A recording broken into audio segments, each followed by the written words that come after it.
ముందుగా మన big TV ప్రేక్షకులందరికీ కూడా సంక్రాంతి శుభాకాంక్షలు. సో నా సామిరంగా నిజంగా ఈ పండక్కి నా సామిరంగా అయిపోతుంది. ఎందుకంటే ఈ మాట చెప్పకపోతే మాట వచ్చేస్తుంది. సో అట్లా ఉంది ఈ నేరేషన్ కావచ్చు, ఎమోషన్స్ కావచ్చు, అండ్ నాగార్జున గారి పర్ఫార్మెన్స్ కావచ్చు. అంటే ఇంత తక్కువ టైంలో ఇంత మంచి ఎంటర్టైన్ తీయడం అనేది అంత ఈజీ కాదు.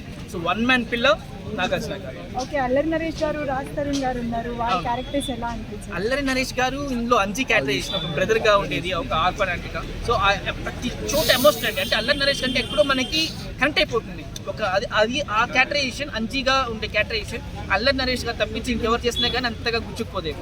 అలా జీవించేశారు. లాస్ట్లో ఆయన ఇదైనప్పుడు కూడా, రిప్ అయినప్పుడు కూడా ఉండే ఎమోషనల్ బ్యాక్ డ్రాప్ మ్యూజిక్ వస్తుంది. అందరికీ కూడా it was kind of theory. Okay, ఒక పల్లెటూరి వాతావరణం మొత్తం కనిపించింది సినిమాలో. దాని గురించి ఏం చెప్తారు?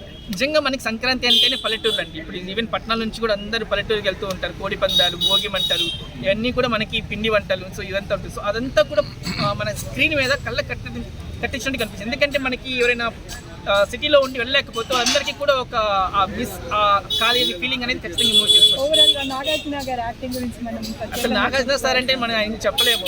So it was like one man army to the నాసా మిరగం. అండ్ ఎంఎం కీరవాణి గారు, ఆస్కార్ విన్నర్ ఎంఎం కీరవాణి గారు ఈజ్ లైక్ అన్ కింగ్. ఏం చేశారండి మ్యూజిక్, అసలుకి ఫ్రెష్ మ్యూజిక్ ఉంది, సోల్ఫుల్ ఉంది. అండ్ అగైన్ మళ్ళీ వెళ్ళాలనిపిస్తుంది. ఇట్ ఈస్ రిపిటేటివ్ ఆడియన్స్ ఖచ్చితంగా ఉంటుంది నాసా మిరగం. And Harshika like perfect. అంటే దీనిలో 2 వేరియేషన్స్ ఉంటుంది. ఒక లవ్ స్టోరీ ఉన్నప్పుడు, at the same time after పెద్దగా ఉన్నప్పుడు, ఆ రెండింటికి మధ్య ఉండే వేరియేషన్ డిఫరెన్స్ని Harshika has clearly shown that one.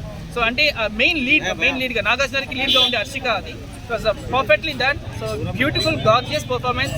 And ఈ మూవీలో కొన్ని ఉన్నాయండి. అంటే గోదావరి గట్టిన ఉండే సాంగ్స్ కావచ్చు, ఎత్తుకెళ్ళిపోవాలనిపిస్తుంది అనే పిల్ల ఆ సాంగ్ కావచ్చు. అండ్ వీటన్నిటిలో కూడా హర్షికకి చాలా మంచి స్పేస్ వచ్చింది.